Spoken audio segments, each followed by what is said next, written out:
Imagine for a moment leaving behind the relentless noise and constant rush of city life. Picture yourself waking up to the gentle sounds of birds, the golden sun rising over endless fields, and the promise of a slower, more peaceful existence.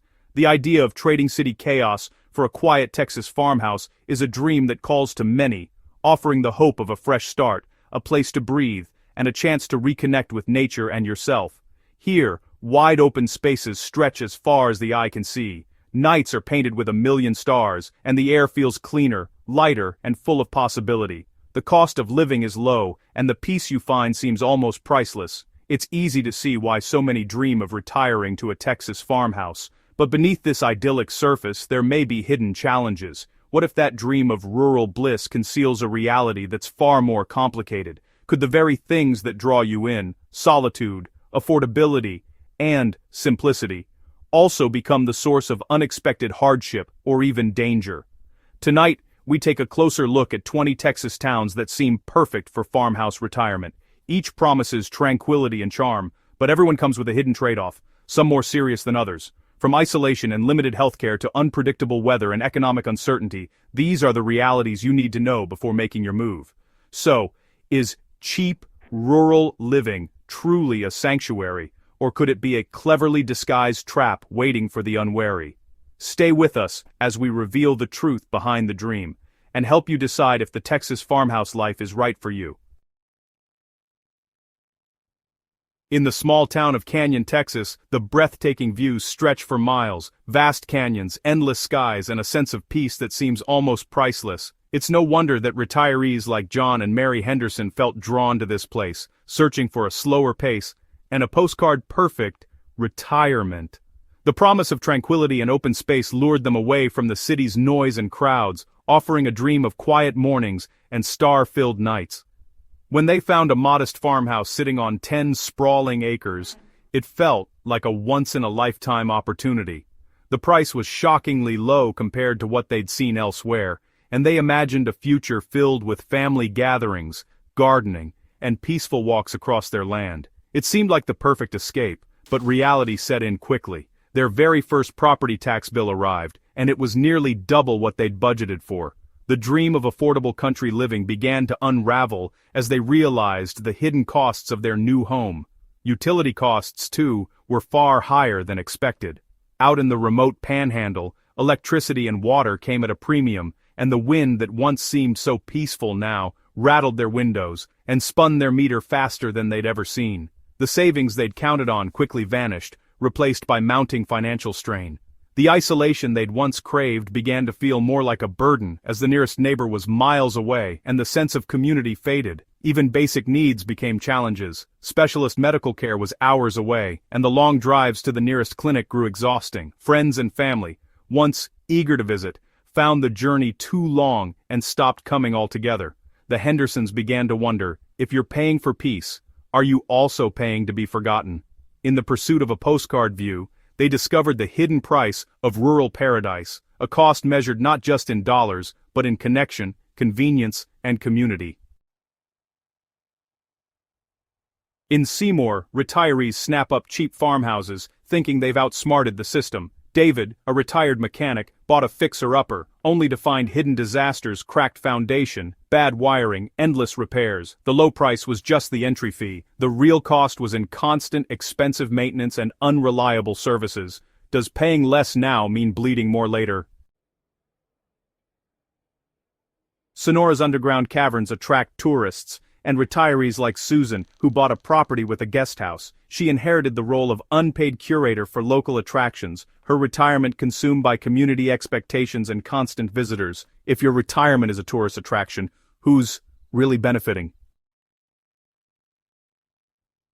Mineola promises creative solitude, but Eleanor found her farmhouse invaded by weekend tourists and festival crowds. The peace she sought was replaced by noise and disruption. Her sanctuary had visiting hours. Are you escaping people, or just trading one crowd for another? Mark and Brenda moved to De Leon for rural peace until a medical emergency revealed the cost of isolation. The nearest hospital was an hour away, and slow emergency response turned quiet into anxiety. What good is quiet if you can't get help when you need it? Patricia bought a historic cottage in Cameron, dreaming of restoration. Instead, she faced costly repairs, strict preservation rules, and a retirement fund drained by the demands of history. Will history cost you more in your golden years than you bargained for? In Brady, Robert thought low taxes and cheap land meant financial security, but high utility bills, constant maintenance, and unexpected expenses left him land rich but cash poor. Is cheap just an optical illusion when the bills come monthly? Maria and Jorge moved to Far for its low cost of living, but found themselves isolated by poor infrastructure and limited support. Without public transit or accessible healthcare, their independence vanished. If the town doesn't support you, who's really winning? Frank retired to Brownsville for affordable coastal living, but flood insurance, hurricane risk, and constant anxiety turned his dream into a gamble. Every storm threatened his home and peace of mind. Is the price you save now worth the risk you take later? Carol bought cheap acreage near Wichita Falls, only to find herself isolated in a declining city with dwindling services. The space she craved became a barrier, and loneliness replaced community. If you're alone in cheap space, is that serenity or abandonment? George moved to Amarillo for Route 66 nostalgia but found modern problems, scarce healthcare drought, and costly repairs. The past couldn't fix the present. Can you live off the memory of simpler times when modern problems persist? Bill retired to Kermit, an oil town in decline, hoping for comfort and familiarity. Instead, he found shuttered businesses, crumbling infrastructure, and a hollowed-out community. When your town's boom is over, are you left on the sidelines? Helen's woodland retreat in Woodville came with wildfire risk, sky-high insurance, and relentless termites. The serenity she paid for required constant, expensive defense. If serenity is your goal, how much will you pay to keep it? Tom and Susan bought a lakefront cottage in Onalaska, only to face rising insurance, costly repairs, and constant anxiety over flooding. Their dream became a financial worry. How much of a gamble do you want with your retirement funds on nature's whims? Clara moved to Granbury for its charm, but gentrification and rising taxes soon priced her out. The community she loved was replaced by wealthier newcomers. If you pay for charm, will corporate money buy you out? Michael and Sarah bought in Lago Vista for affordability, but rapid growth brought traffic, poor services, and endless construction. Their rural calm was shattered by the very trend that brought them there. When affordable means gentrifying, who actually wins? Dave and Lisa bought in Hollywood Park for rural freedom, but strict city codes and high taxes made it feel like the suburbs they left. Their dream of independence was just an illusion. If your farmhouse ends up a cookie cutter, what did you actually escape? Samuel moved to Longview for low costs, but found rising crime and eroding public services. Financial security came at the expense of personal safety and peace of mind. Are you saving money or risking peace? McAllen's affordable paradise is vanishing as investors drive up prices and healthcare becomes harder to access. Robert and Helen now face rising costs and competition for resources. Can low costs survive investor demand and healthcare complexity?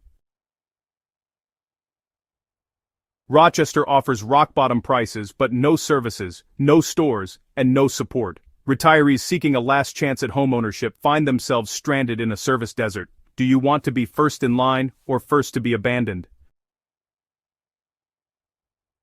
These 20 Texas towns promise affordability and peace, painting a picture of a simpler, more tranquil life. The allure of a cheap farmhouse and wide-open spaces is powerful, especially for those dreaming of a fresh start or a peaceful retirement. But beneath the surface, the reality is far more complicated. Many of these towns struggle with neglected infrastructure, crumbling roads, unreliable utilities, and limited access to healthcare or emergency services. What looks like a bargain can quickly become a burden, as hidden costs and unexpected repairs pile up. The isolation that once seemed charming can turn into loneliness, especially when the nearest grocery store or hospital is miles away. The real betrayal is the fantasy itself, a dream sold by hype, not reality.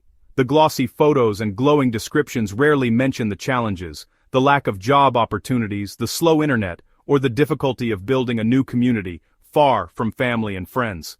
Are you truly chasing a peaceful retirement, or are you stepping into a price trap that could drain your savings and test your resilience?